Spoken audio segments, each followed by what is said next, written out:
Hello students, पिछले video में हमने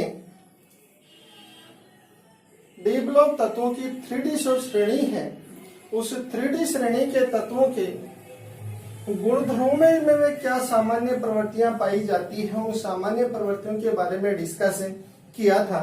उन प्रवृत्तियों में हमने पहली प्रवृत्ति थी परमाणुीय आयनिक त्रिज्या, दूसरा आयनन विभव या जिसे आयनन एंथैल्पी कहा जाता है, तीसरा है अंतराकाशी यौगिकों का निर्माण, चौथा था धात्विक प्रकृति। इनके बारे में हमने डिस्कस कर लिया था। और एक है उत्प्रेरकीय गुण, अर्थात जो संक्रमण जो तत्व है उन तत्वों में उत्प्रेरकीय सक्रियता पाई जाती है, अर्थात ये उत्प्रेरक की तरह व्यवहार करते हैं।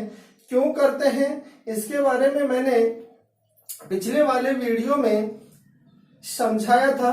और आज अपन जो सामान्य जो प्रवृत्ति है मिश्र धातुओं का निर्माण यानी संक्रमण तत्व है, ये मिश्र धातुओं का निर्माण किस प्रकार से करते हैं, और दूसरा है ऑक्सीकरण अवस्था, अर्थात कौन से जो संक्रमण जो तत्व है ये कौन कौन से ऑक्सीकरण अवस्था प्रदर्शित करते हैं, अर्थात संक्रमण तत्व एक से अधिक ऑक्सीकरण अवस्था प्रदर्शित करते हैं। लेकिन उनके प्रदर्शित करने का क्या कारण है कि वो एक से अधिक ऑक्सीकरण अवस्था प्रदर्शित करते हैं।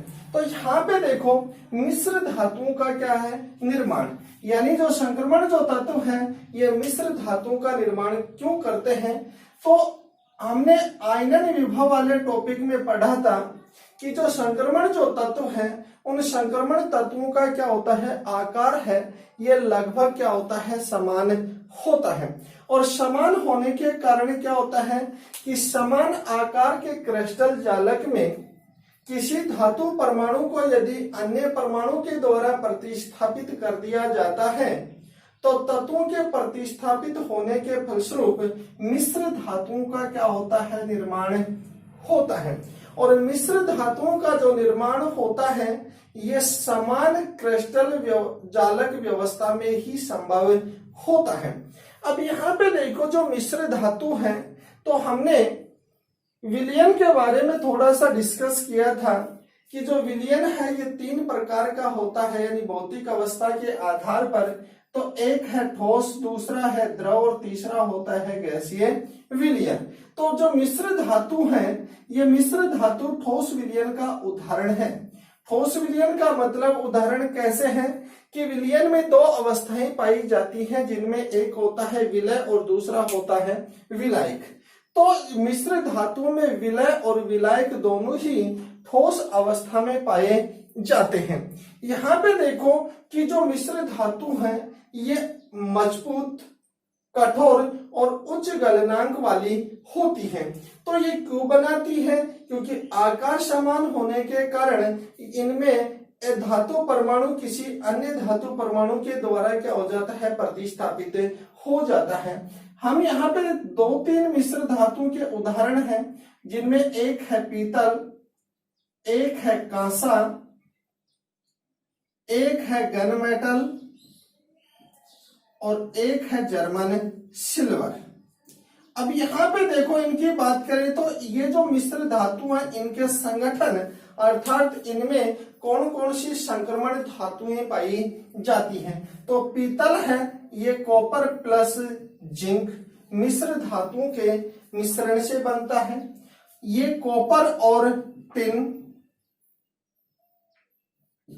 यहां पे देखो ये कॉपर जिंक प्लस टिन, ये copper plus zinc plus nickel. यहां पे देखो जर्मन जो सिल्वर है इस जर्मन सिल्वर का रासायनिक संगठन है ये कई बार राजस्थान बोर्ड के एग्जाम में पूछ लिया जाता है। क्यों? क्योंकि ये जर्मन जो सिल्वर है इसमें कॉपर जिंक और निकेल क्या होता है इनका मिश्रण पाया जाता है। कई बार कंपटीशन एग्जाम में क्या पूछ लिया जाता है कि जर्मन जो सिल्वर है इस जर्मन सिल्वर जो मिश्र धातु है इसमें कार्बन का प्रतिशत क्या होता है, तो जर्मन जो सिल्वर है उसके संगठन में कॉपर जिंक प्लस निकेल पाया जाता है, तो कार्बन का जो प्रतिशत होता है वो क्या होता है, 0 होता है। तो ये तो हो गया मिश्र धातुओं का निर्माण। अब आगे देखते हैं ऑक्सीकरण अवस्था। अब ये ऑक्सीकरण जो अवस्था है ये क्यों होती है, अर्थात ये एक से अधिक ऑक्सीकरण अवस्था क्यों प्रदर्शित करते हैं।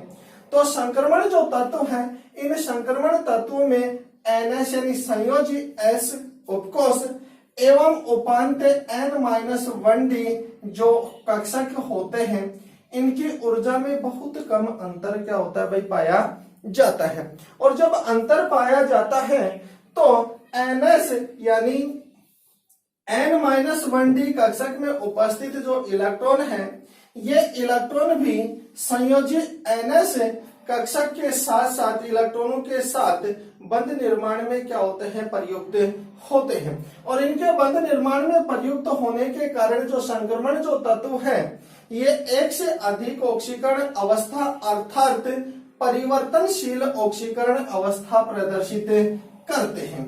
अब जब यहाँ पे देखो ये एक से अधिक ऑक्सीकरण अवस्था प्रदर्शित करते हैं तो होता क्या है कि यदि N-1D कक्षक है, N-1D कक्षक, इस कक्षक में यदि अयुग्मित इलेक्ट्रॉनों की संख्या में वृद्धि होती है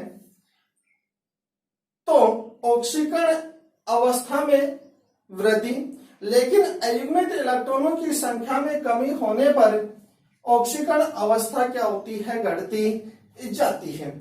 अब यहाँ पे देखो ये तो हो गया ये कि ऑक्सीकरण अवस्था में वृद्धि कब होगी, जब N-1D जो कक्षक है उनमें अयुग्मित इलेक्ट्रॉनों में क्या होगी, वृद्धि होगी। अर्थात इसमें अयुग्मित इलेक्ट्रॉनों की संख्या जितनी अधिक होगी ऑक्सीकरण अवस्था में उतनी ही अधिक वृद्धि होती है। लेकिन बात करें क्या है कि ये जो है ऑक्सीकरण अवस्था इनमें प्रथम ऑक्सीकरण अवस्था किस प्रकार से निकालते हैं, तो संक्रमण तत्वों में जो प्रथम ऑक्सीकरण जो अवस्था है यह संयोजी NS कक्षक में उपस्थित इलेक्ट्रॉनों यानी संयोजी NS उपकोष में जितने या कक्षक में जितने इलेक्ट्रॉन उपस्थित होते हैं ये प्रथम ऑक्सीकरण अवस्था को प्रदर्शित करते हैं। अर्थात संक्रमण तत्व संयोजी NS कक्षक में उपस्थित सभी इलेक्ट्रॉनों को एक साथ त्याग कर प्रथम ऑक्सीकरण अवस्था या पृथक कर प्रथम ऑक्सीकरण अवस्था प्रदर्शित करता है। परंतु यदि बात करें कि संक्रमण तत्वों की अधिकतम ऑक्सीकरण अवस्था यानी मैक्सिमम जो ऑक्सीकरण जो ऑक्सीडेशन जो स्टेट है वो कितनी होती है, कैसे ज्ञात करते हैं, तो किसी संक्रमण तत्व की अधिकतम ऑक्सीकरण जो अवस्था है ये NS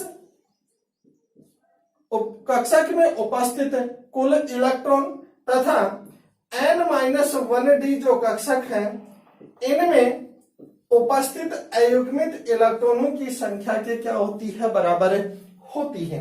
यदि अपन एग्जाम्पल के तौर पर ज्ञात करें कि मैग्नीज है ये +7 ऑक्सीकरण अवस्था प्रदर्शित करता है तो किस प्रकार से करता है, तो मैग्नीज का इलेक्ट्रॉनिक विन्यास, मैग्नीज का इलेक्ट्रॉनिक विन्यास लिखेंगे तो आर्गन 18, मैग्नीज का होता है 25, 4s2 3d5, ये क्या होगा इसका इलेक्ट्रॉनिक विन्यास। अब अपन बात करें कि मैक्सिमम ऑक्सीकरण अवस्था कितनी होगी, तो मैक्सिमम ऑक्सीकरण अवस्था क्या होती है कि NS कक्षक में उपस्थित कुल इलेक्ट्रॉन तथा N-D कक्षक में उपस्थित अयुग्मित इलेक्ट्रॉनों की जो कुल संख्या होती है उनका योग अधिकतम ऑक्सीकरण अवस्था के बराबर होता है। तो यहाँ इसकी बात करें तो इसमें कितने इलेक्ट्रॉन हैं, 2, लेकिन बात करें D उपकोष में तो D उपकोष में 5 कक्षक होते हैं, 5 कक्षक है 1 2 3 और ये 5 इलेक्ट्रॉन भरने अपने को 5 भरेंगे तो हुंड नियम के अनुसार सभी कक्षकों में एक एक इलेक्ट्रॉन क्या होगा पहले प्रवेश करता है, टोटल क्या हो गए 5। अब यहाँ पे देखो इसके तो 2 तो ये हो गया, अयुग्मित इलेक्ट्रॉन कितने 5, तो मैग्नीज है ये अधिकतम ऑक्सीकरण अवस्था कितनी प्रदर्शित करता है +7, 2 और 5। तो इस प्रकार से अपन ज्ञात करेंगे कि मैक्सिमम ऑक्सीकरण अवस्था कैसे ज्ञात करते हैं और प्राथमिक ऑक्सीकरण अवस्था किस प्रकार से ज्ञात करते हैं। इसके बाद में क्या है कि कोई संक्रमण तत्व है यानी किसी संक्रमण तत्व की स्थायी ऑक्सीकरण अवस्था वह होती है, यानी स्थायी ऑक्सीकरण अवस्था ज्ञात करें तो कैसे कि स्थायी ऑक्सीकरण अवस्था 3D5 यानी D5 एवं D10 ये अगर कोई तत्व विन्यास प्राप्त कर लेता है इलेक्ट्रॉन त्याग कर तो वह उसकी स्थायी ऑक्सीकरण अवस्था होती है। तो ये तो हो गया ऑक्सीकरण अवस्था के बारे में। लेकिन बात करें क्या कि जो स्कैंडियम और जो जिंक है, ये स्कैंडियम और जिंक इनमें स्थायी ऑक्सीकरण अवस्था अर्थात स्कैंडियम और जो जिंक है ये +3 यानी स्कैंडियम तो करता है +3 जबकि जिंक है ये करता है +2 स्थायी ऑक्सीकरण अवस्था प्रदर्शित करता है। अर्थात स्कैंडियम तथा जिंक में +3 व +2 स्थायी ऑक्सीकरण अवस्था पाई जाती है। क्यों पाई जाती है? क्योंकि स्कैंडियम 3 इलेक्ट्रॉन त्याग कर निकटतम उत्कृष्ट गैस आर्गन का क्या कर लेता है, विन्यास प्राप्त कर लेता है। लेकिन बात करें जिंक की तो जिंक है तो जिंक का इलेक्ट्रॉनिक विन्यास होता है मूल अवस्था में आर्गन 18 4s2 3d10। ये 2 इलेक्ट्रॉन त्यागेगा तो +2 ऑक्सीकरण अवस्था में क्या हो जाएगा, आर्गन 4s0 और 3d10। अर्थात ये 2 इलेक्ट्रॉन त्याग कर पूर्ण पूरित डी विन्यास प्राप्त कर लेता है। तो स्कैंडियम तो +3 तथा जिंक +2 स्थायी ऑक्सीकरण अवस्था प्रदर्शित करता है। उसके बाद में देखें कि Fe है ये +3 और Fe+2 ये दोनों ऑक्सीकरण अवस्था प्रदर्शित करता है। लेकिन Fe है इसकी +3 ऑक्सीकरण अवस्था +2 ऑक्सीकरण अवस्था की तुलना में अधिक स्थायी होती है। क्यों होती है? तो यहाँ पे बात करते हैं Fe है, Fe का परमाणु क्रमांक 26 इलेक्ट्रॉनिक विन्यास यदि लिखें तो 18 4s2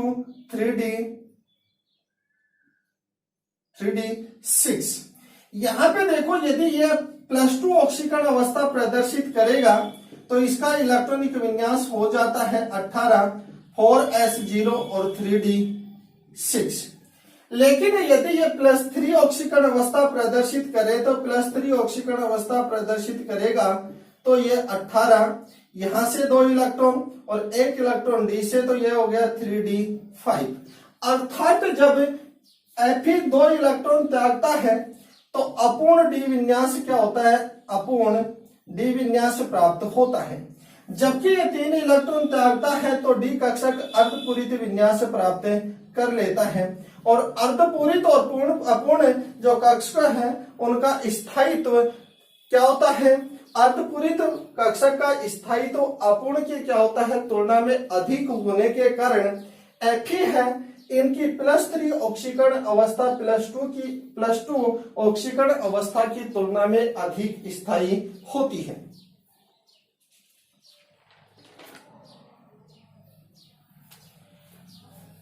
दूसरा है अर्थात जो संक्रमण जो तत्व है, संक्रमण तत्व है ये आयनिक यौगिक भी बनाता है, आयनिक बंध भी बनाता है और सहसंयोजक बंध भी बनाता है। तो कोई संक्रमण तत्व कौन सी ऑक्सीकरण अवस्था में आयनिक बंध, तो संक्रमण तत्व है ये निम्न ऑक्सीकरण अवस्था में आयनिक बंध का यानी निम्न ऑक्सीडेशन अवस्था में तो क्या करेगा, आयनिक बंध का। लेकिन उच्च ऑक्सीकरण अवस्था में यह सहसंयोजक बंध का क्या करता है, निर्माण करता है। बात आती है यहाँ तक कि निम्न ऑक्सीकरण अवस्था में संक्रमण जो तत्व है यह आयनिक यौगिकों का निर्माण करते हैं, लेकिन उच्च ऑक्सीकरण अवस्था में ये सहसंयोजक यौगिकों का या सहसंयोजक बंध का निर्माण करते हैं। इसके बाद में क्या है कि यदि संक्रमण तत्वों के ऑक्साइडों की बात करें तो संक्रमण जो तत्व है उनके ऑक्साइड निम्न ऑक्सीकरण अवस्था में क्या है, +1 +2 और +3। यदि +1 +2 और +3 ऑक्सीकरण अवस्था में संक्रमण जो तत्वों के जो ऑक्साइड हैं ये तो होते हैं क्षारीय प्रकृति के। दूसरा क्या है, मध्यवर्ती क्या है, +3 और +4 ऑक्सीकरण अवस्था में संक्रमण तत्वों के जो ऑक्साइड हैं ये होते हैं उभयधर्मी प्रकृति के।